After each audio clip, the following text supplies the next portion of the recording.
Hello friends, आप सभी का हमारे इस YouTube channel exam time IQ पे बहुत बहुत स्वागत है। इस चैनल के माध्यम से मैं आप सभी के लिए करंट अफेयर्स वीडियो ला रहा हूं और आज है 1 मई 2020। 1 मई के सारे करंट अफेयर्स मैं इस वीडियो के माध्यम से ले आया हूं। आप सभी इस वीडियो को पूरा देखिए क्योंकि मैं सभी प्रश्नों का डिटेल में आंसर भी बताऊँगा। और जो भी फ्रेंड्स अभी तक इस चैनल को सब्सक्राइब नहीं किए हैं तो वो जल्दी इस चैनल को सब्सक्राइब कर लें। आज का पहला प्रश्न आइए देखते हैं। आयुर रक्षा क्लिनिक कहाँ शुरू हुई है? तो आयुर रक्षा क्लिनिक केरल सरकार के द्वारा केरल में शुरू की गई है। आयुर रक्षा क्लिनिक क्या है? तो आयुर रक्षा क्लिनिक निवारक दवाएं और अन्य स्वास्थ्य सहायता प्रदान करेगा। यह परियोजना गैर ड्रग थेरेपी को बढ़ावा देने और लोगों की प्रतिरक्षा में सुधार के लिए दवा वितरण करेगी। आयु रक्षा क्लिनिक जिला और तालुक स्तरों पर सरकारी अस्पतालों में शुरू हुई है और ये क्लिनिक शुरू हुई है केरल में। तो केरल की राजधानी है तिरुअनंतपुरम। केरल के अभी सीएम हैं पिनाराई विजयन, पी विजयन। केरल के अभी गवर्नर हैं आरिफ मोहम्मद खान। आज का अगला प्रश्न, किसने घोषणा की है उत्तरी ध्रुव का सबसे बड़ा ओजोन छिद्र बंद हो गया है? तो यह घोषणा हाल ही में CAMS के द्वारा की गई है। CAMS का पूरा नाम हो गया Copernicus Atmospheric Monitoring Service. Copernicus Atmospheric Monitoring Service, इसकी स्थापना हुई थी 2014 में। CAMS European Centre for Medium Range Weather द्वारा कार्यान्वित है। इन्होंने घोषणा की है कि उत्तरी ध्रुव का सबसे बड़ा ओजोन छिद्र बंद हो गया है। यह छिद्र 6,20,000 स्क्वायर माइल इतना बड़ा था। आज का अगला प्रश्न है, अल्जाइमर अवरोधक किसने विकसित की है? तो यह अवरोधक JNCASR के द्वारा विकसित किया गया है। JNCASR का पूरा नाम हो गया Jawaharlal Nehru centre for advance scientific research. यह बेंगलोर में स्थित है। बेंगलोर में स्थित है। JNCASR के वैज्ञानिकों ने अल्जाइमर रोग के लिए प्राकृतिक उत्पाद विकसित की है। इस उत्पाद का नाम है BERD। यह उत्पाद है। आज का अगला प्रश्न, क्रिसिल के अनुसार वित्तीय वर्ष 2020-21 में भारत का आर्थिक विकास दर का अनुमान क्या है? तो क्रिसिल के अनुसार यह अनुमान 1.8 है। इन्होंने पिछले मार्च में 3.5 अनुमान लगाया था और इस बार अप्रैल के अंत में लॉकडाउन की वजह से इन्होंने 3.5 से घटाकर अब 1.8% कर दिया है। तो क्रिसिल का पूरा नाम है credit rating information service of India limited. यह भारत में एक रेटिंग एजेंसी है। क्रिसिल का हेडक्वार्टर मुंबई में है। क्रिसिल की स्थापना सन 1987 ईस्वी में हुई थी और क्रिसिल का भी CEO है आशु सुयश। क्रिसिल एक भारतीय रेटिंग एजेंसी है। आज का अगला प्रश्न, जीवन अमृत योजना किस राज्य में लॉन्च हुई है? तो जीवन अमृत योजना मध्य प्रदेश राज्य में लॉन्च हुई है। यह योजना क्या है? तो यह एक प्रतिरक्षा योजना है जिसके तहत राज्य सरकार तिरकुट चूर्ण की पैकेट वितरण करेगी। यह चूर्ण आयुष मंत्रालय और मध्य प्रदेश लघु वनोपज संघ के सहयोग से तैयार किया जाएगा। चूर्ण 1 करोड़ लोगों के बीच मुफ्त में बांटा जाएगा और प्रत्येक पैकेट 50 ग्राम की होगी। कुछ दिन पहले भी मध्य प्रदेश सरकार ने जीवन शक्ति योजना की शुरुआत की थी। जीवन शक्ति योजना क्या थी? तो उस योजना में महिलाएं घरों में मास्क तैयार करेगी और इसे सरकार को बेचकर 11 रुपये प्रति माह कमाएंगी। तो अभी मध्य प्रदेश ने 2 योजना लॉन्च की, एक जीवन अमृत योजना और दूसरी जीवन शक्ति योजना अब मध्य प्रदेश द्वारा लॉन्च की गई है। तो मध्य प्रदेश की राजधानी है भोपाल। मध्य प्रदेश के अभी मुख्यमंत्री हैं शिवराज सिंह चौहान और मध्य प्रदेश के गवर्नर हैं अभी लालजी टंडन। आज का छठा प्रश्न है, पीएनबी हाउसिंग फाइनेंस के अंतरिम सीईओ और एमडी किसे नियुक्त किया गया है? तो नीरज व्यास को पीएनबी हाउसिंग फाइनेंस के अंतरिम सीईओ और एमडी नियुक्त किया गया है। अंतरिम क्यों? तो इससे पहले Sanjay Gupta PNB housing finance के सीईओ और एमडी थे, उन्होंने त्यागपत्र दे दिया, इसीलिए अभी नीरज व्यास का चयन हुआ है। पीएनबी हाउसिंग फाइनेंस का हेडक्वार्टर न्यू दिल्ली में है, न्यू दिल्ली में है। आज का अगला 7वां प्रश्न है, संयुक्त राष्ट्र में भारत का अस्थायी प्रतिनिधि किन्हें नियुक्त किया गया है? तो अभी प्रतिनिधि टी.एस. तिरुमूर्ति को बनाया गया है भारत का प्रतिनिधि।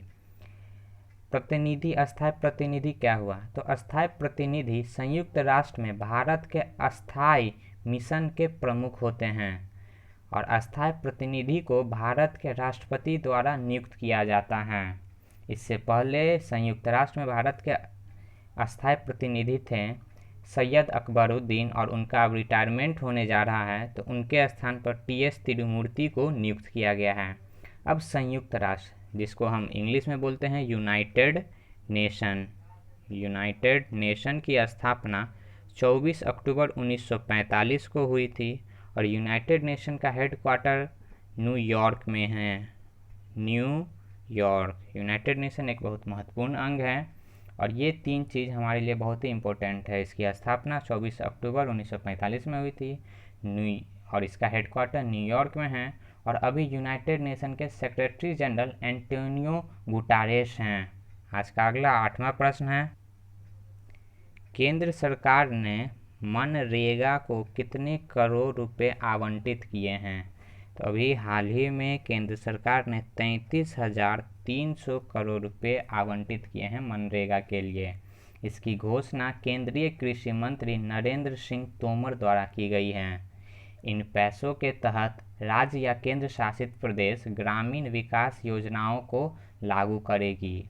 मनरेगा द्वारा किया गया है, मनरेगा में यह पैसा आवंटित किया गया है। तो मनरेगा का पूरा नाम हो गया Mahatma Gandhi employment guarantee act. Mahatma Gandhi employment guarantee act, यह योजना 2005 से शुरू की गई है। मनरेगा 2005 से शुरू की गई है। आज का अगला प्रश्न है, ऋषि कपूर जिनका हाल ही में निधन हो गया कौन थे? तो ऋषि कपूर दिग्गज भारतीय बॉलीवुड एक्टर थे। ऋषि कपूर दिग्गज बॉलीवुड एक्टर थे जिनकी मृत्यु कैंसर के कारण 67 वर्ष की आयु में मुंबई के अस्पताल में हुई है।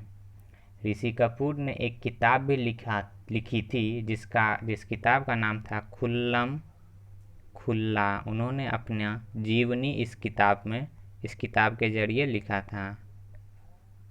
आज का अगला 10वां प्रश्न है,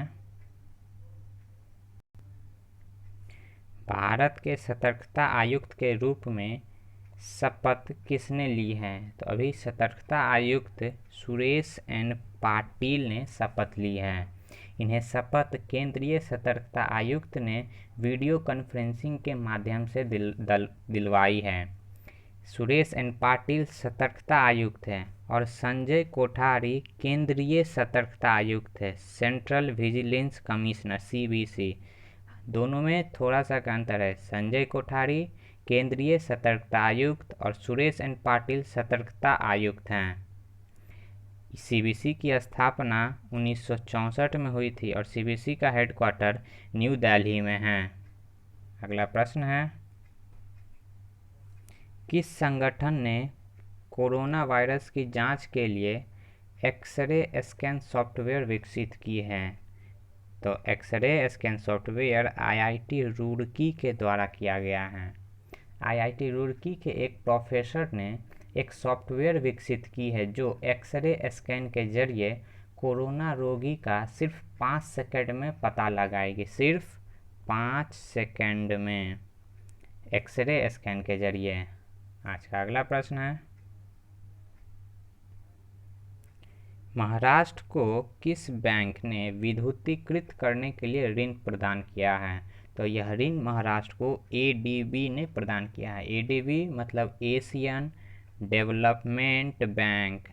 एशियन डेवलपमेंट बैंक।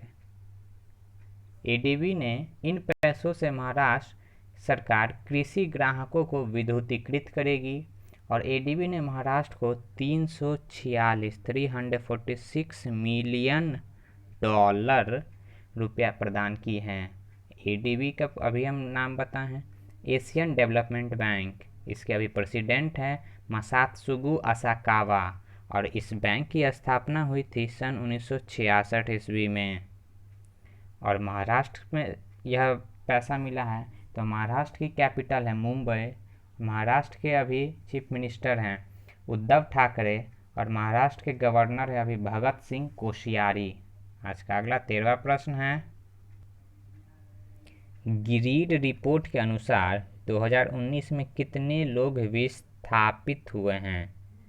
तो 5 मिलियन लोग 2019 में विस्थापित हुए हैं। ये भारत में 5 मिलियन लोग 2019 में विस्थापित हुए हैं और पूरी विश्व में 50.8 मिलियन लोग विस्थापित हुए हैं।